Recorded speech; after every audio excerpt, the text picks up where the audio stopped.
வணக்க மக்களே, உங்களுக்கு பப்பாளி பழம்னா ரொம்ப பிடிக்குமா? பப்பாளி பழத்தில் ஒரு சில தீமைகளும் இருக்குதுங்க மக்களே.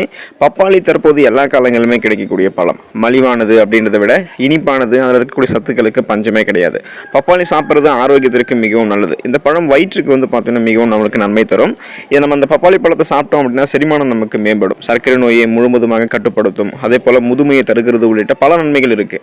பப்பாளி ஆரோக்கியத்திற்கு நன்மை அதிகமாக தந்தாலும் அதை நீங்கள் சாப்பிட்டதுக்கு அப்புறம் தவிர்க்க வேண்டிய ஒரு சில உணவுகள் எல்லாம் இருக்குது. ஸோ ஒருவேளை நீங்கள் பப்பாளி பழம் சாப்பிட்டதுக்கப்புறம் இப்போ சொல்ல போகிற இந்த உணவுகள் எல்லாத்தையுமே நீங்கள் சாப்பிட்டீங்க அப்படின்னா அது உங்களுடைய உடலில் நச்சு பொருளாக மாறி உங்களுக்கு தீங்கு விளைவிக்க தான் செய்யும்.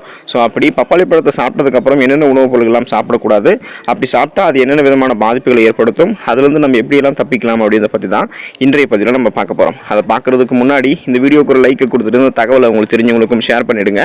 இது அவங்களுக்கும் பயனுள்ளதாக இருக்கக்கூடிய ஒரு ஆரோக்கியமான பதிவு தான், ஒரு எச்சரிக்கை பதிவும் கூட.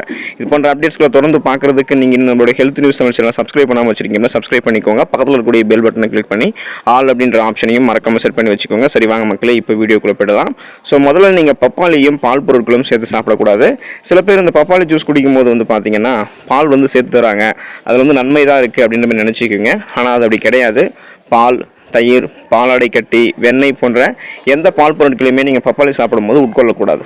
பப்பாளியில் இருக்கக்கூடிய என்சைம்கள் இந்த பால் பொருட்களை ஜீரணிக்க ரொம்பவே கஷ்டப்படும். பப்பாளி செரிமான அமைப்புக்கு நல்லது அப்படின்னாலும் பப்பாளி பழத்தை நீங்கள் சாப்பிட்டதுக்கப்புறம் ஏதாவது பால் பொருட்களை எடுத்துக்கிட்டீங்க அப்படின்னா அது செரிமான அமைப்பை உங்களுக்கு பாதிக்கும். இதனால் வாயு பிரச்சனையும் மற்ற செரிமான ப்ராப்ளமும் உங்களுக்கு ஏற்படலாம்.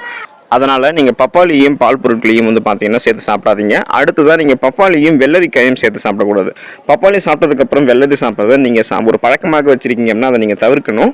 வெள்ளரிக்காயில் அதிக நீர் சத்து இருக்கிறதால நீங்கள் இந்த பப்பாளி பழத்தை கூட சேர்த்து சாப்பிட்டீங்க அப்படின்னா அந்த நீர் சத்து உங்களுடைய வயிற்றில் தேங்க ஆரம்பிச்சிடும். ஸோ இது என்ன பண்ணும் அப்படின்னா ஆட்டோமேட்டிக்காக உங்களுக்கு வாய்வு, வீக்கம் மற்றும் வயிற்றுப்போக்கு போன்ற பிரச்சனைகளை ஏற்படுத்தலாம். செரிமான பிரச்சனைகளும் தொடர்ந்து ஏற்படுத்தும். அதனால் நீங்கள் பப்பாளி பழத்தையும் அதே போல் நீங்கள் அது கூட பார்த்தீங்க அப்படின்னா வெள்ளரிக்காயும் சேர்த்து சாப்பிடாதீங்க. பப்பாளியும் குளிர்ந்த நீரையும் நீங்கள் சாப்பிடக்கூடாது.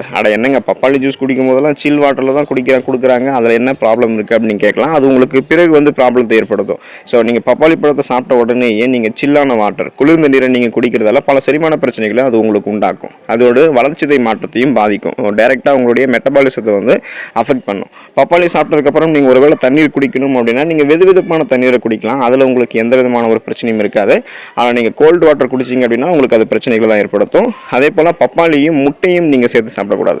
பப்பாளி சாப்பிட்டதுக்கப்புறம் உடனேயே நீங்கள் முட்டையை சாப்பிடக்கூடாது. அப்படி நீங்கள் முட்டையை சாப்பிட்டீங்க அப்படின்னா உங்களை அது பல பிரச்சனைகளை சந்திக்க வச்சிடும். என்னென்ன பண்ணணும்னு கேட்டிங்கன்னா அஜீரணம், மலச்சிக்கல் மற்றும் வாந்தி போன்ற பிரச்சனைகளை அது உங்களுக்கு ஏற்படுத்தும். அதே போல் பப்பாளியும் சிட்ரஸ் அமிலங்கள் இருந்திருக்கக்கூடிய பழங்களை, குறிப்பாக அமிலங்கள் இருந்திருக்கக்கூடிய பழங்களை நீங்கள் எடுத்துக்கூடாது. எலுமிச்சை, ஆரஞ்சு மற்றும் தக்காளி அப்படின்னு இது அனைத்துலையுமே அமிலங்கள் இருந்திருக்கீங்க இல்லையா? ஸோ பப்பாளி சாப்பிட்டதுக்கப்புறம் அமிலத்தன்மை கொண்ட உணவுகளை நீங்கள் சாப்பிடக்கூடாது. அப்படி சாப்பிட்டீங்க அப்படின்னா அது உங்களுக்கு கடுமையான நெஞ்செரிச்சல் மற்றும் செரிமான பிரச்சனைகளை ஏற்படுத்தும். ஸோ இதிலிருந்து நீங்கள் பார்த்தீங்கன்னா பாதுகாப்பாக இருக்கணும். என்னதான் பப்பாளி பழத்தில் நிறைய மருத்துவ நன்மைகள் இருந்தாலும் நீங்கள் பப்பாளி பழத்தை சாப்பிட்டதுக்கப்புறம் இப்போ சொல்லியிருக்கக்கூடிய இந்த உணவுப் பொருட்கள் எல்லாம் சாப்பிட்டீங்க உடனே அப்படின்னா அது உங்களுக்கு தீமையை ஏற்படுத்த தான் செய்யும். பப்பாளி ஆரோக்கியமான உணவுப் பொருள் ஆகியால இந்த உணவுகள் எல்லாம் பப்பாளி பழம் சாப்பிடும்போது தவிர்த்துக்கோங்க. பப்பாளி மட்டும் அளவோடு சாப்பிட்டு ஆரோக்கியமாக இருங்க, நலமோடு வாழுங்க. நன்றி மக்களே.